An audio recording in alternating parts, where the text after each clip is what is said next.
Okay, everybody, and welcome to Neverwinter. My name's Alistair. We're going to be looking at the Thaumaturge Wizard today, AoE and single target. Thaumaturge Wizard is a very good DPS class. It's very simple to play, not overly complex, and puts out a lot of damage. It also has the ability to do control effects, which a lot of people look for in a lot of different content. The ability to pick enemies up, freeze enemies, is a really, really good bonus. So let's have a little look at our powers here. We're going to start off with our feats. Now, I have got on my character two loadouts. I've got the Arcanist and I've got the Thaumaturge. However, you're going to ideally, if you want to maximize your damage in AoE, you're going to want to have two separate loadouts for Thaumaturge because you're going to need to have different encounter powers. These encounter powers here are actually the single target setup. But to show you what the AoE setup would be, you would go for your feet at the bottom, which would be Smouldering Recovery. You would then go for your Glowing Flames, your Chilled Advantage, your Critical Burn, and your Directed Flames. As I said, these are the ones I've got for single target, and that's where you're going to output more damage, is in single target. So AoE, all these top ones except from this one here. So bottom, and then top, top, top, top for AoE. I've got a separate loadout. You're going to go for single target, which is up, bottom, top, bottom, top, bottom. So you got your Smouldering Recovery, your Glowing Flames, Shatter Strike, Critical Burn, and Rainfire Weaving for your single target. But yeah, as I said, AoE, it's all the top ones except from this first one, which is the bottom.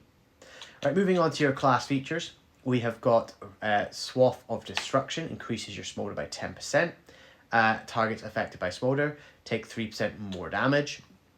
Incombustible action, when a target affected by smolder dies, you gain 5% of your maximum action points. Cooldown 1 second. This is really, really good because in big AoE fights, you're going to be getting a lot of kills. A lot of deaths, obviously, and so your action points come back really quickly on the wizard. It's a really, really nice bonus. Moving up to your dailies, you have two really good AoE dailies. You have your Arcane Singularity. This is brilliant because you can position it and it pulls masses of adds in. Really useful for, let's say, Master Defense of the Moondancer or Advanced Defense of the Moondancer, where you've got to get to that doctor and the adds are just covering him and he heals them so quickly you can't damage him because you're targeting the adds by accident. And so Arcane Singularity is brilliant for those situations, but for this build I personally use this one here, Furious Insimulation, 900 magnitude, so decent hit, pulls everyone in towards you and adds a smolder to the target, which obviously stacks off of your feats here, class features and feats. And then obviously on single target I've got Ice Knife just for that big old smackdown. Here I've got Icy Terrain, doing a damage over time, roots the targets and puts the slow effect on them, I believe. Over here we have got next on our list, we've got the Y. Fireball adds smolder to the targets, 350 magnitude. With Spell Mastery becomes a 700 magnitude single target hit. So it can do a lot of good damage in single target. And then Conduit of Ice doing a 350 magnitude and adds a chill stack to the target. And then last of all, Chill Strike on your right bumper, dealing 660 magnitude damage as a stun, adds a stack of chill to the target. And obviously you've got your Spell Mastery down there. Up here in the at-wills, you've got your Chilling Cloud and your Ray of Frost. Ray of Frost is going to freeze your enemies in place. That's really, really nice for your control effects. But Chilling Cloud is your main one, and that will do AoE damage on your at-wills. So let's have a look and see what this looks like when we use it on our adds here. So obviously because you've not got it in your right bumper, you're going to have to use your Icy Terrain. In melee, if it was in Spell Mastery, you would get range. In your right bumper slot, you would get range, but it doesn't, and so therefore it is an AoE that comes off around you. So you run in, you pop this, and you dash back, so you're not standing there, and Y, B, right bumper, and then your at wills until it is done. And your cooldowns are, you know, they're a little bit longer. And honestly, at this point, just use stuff when it comes off of cooldown. You don't really need to hold a strict rotation on your AoE, as it's not going to increase your damage at all. Some things have a longer cooldown, some have a shorter cooldown, and so you kind of want to just use them as they come. Not overly complex, pretty simple, and pretty effective build. It's got good burst damage, it's got pretty good sustain damage, and overall it's a nice simple rotation. Just use them when they come off cooldown, using this at will, and it's just going to do that little bit more damage, and you can just use the stuff as you get it. And as you see here, it's a nice simple rotation, just using stuff off of cooldown. And for your daily power, the one that I've got on at the moment is, sorry, I've forgotten the name of it, this one here, Furious in Simulation. And so you just use it, pop, brings them all in, 900 magnitude.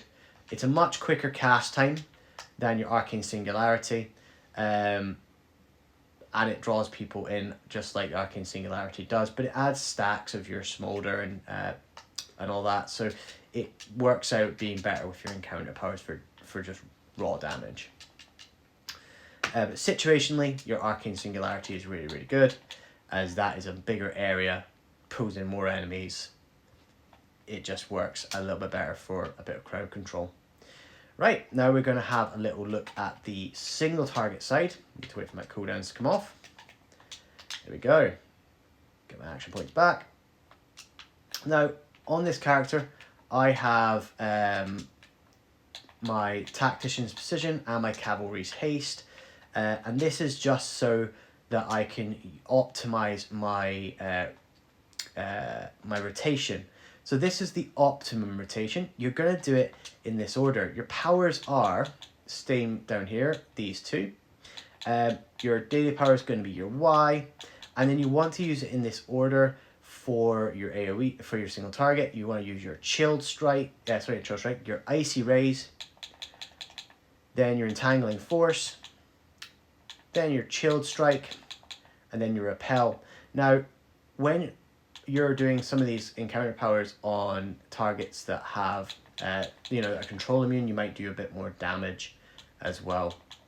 So we're looking at the boss dummy here, and it's literally just the X in cast, Y, B, and then right bumper, and then just using your at will, which is going to be your magic missile, which adds stacks of arcane.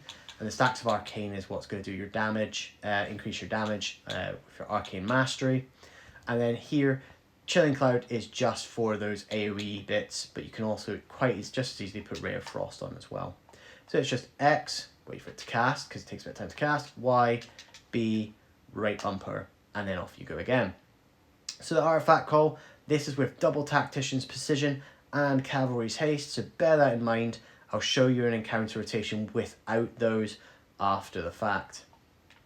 Here, I'm going to just start off with the artifact, 3 encounters daily, belt item, mount item, and then 3 encounters again. So I go pop, 1, 2, 3, 4, daily power, and then 1, 2, 3, 4. Now, if you saw there, in the second half of that artifact call, I used my encounter powers backwards. I went B, Y, X, and then right bumper.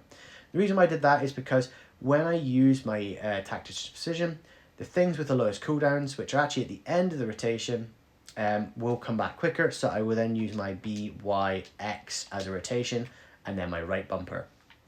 And so that is the rotation for Tacticians. And with your Cavalry's Haste, I'll quickly just remove these. As you see, this isn't my main character. I really don't play this all that often. So it's pretty bare bones. But let's try this again. This time, we're going to try it with no Tactician's Precision and see what it looks like. It's a very, very simple artifact call. You just want to make sure that you're putting your biggest hits right at the end. So that would be your Ice Knife, which is your daily power, and your Big Beast Hand, which is your mount power dealing. In fact, sorry, it shouldn't even be Big Beast Hand. Big Beast Hand actually stacks off of magic, physical damage. You ideally want a magical toad or something else that does magical damage. My toad is at 200 magnitude, and the reason why I'm running Big Beast is because I don't want to spend money to get my mount upgraded to make it 3000. So Big Beast will end up doing more damage, but I would recommend using toad at Mythic for this. So here is the rotation for your encounter power. Making sure you've got 5 stacks of your Arcane Mastery on, and then you're going to drop your artifact. And then your encounters, 1, 2, 3, 4, daily power, and then your mount power. And that's your artifact call. And you know what? You still have about 3 seconds left after that, which you could, if you had Tacticians, if you had Cavalry's Haste, fit another 3 or 4 encounter powers in. So you are missing out on a good bit of damage by not running it. But ideally, that's the ideal situation. Not everybody has access easily to these insignia bonuses yet. They are very good for most classes. Some classes don't use them at all, like the Cleric, but they are very potent when you do have them. Anyway, that is my Thaumaturge, single target and AoE. I am going to go and do the Arcanist next, so hopefully you enjoyed this one, and I will see you next time.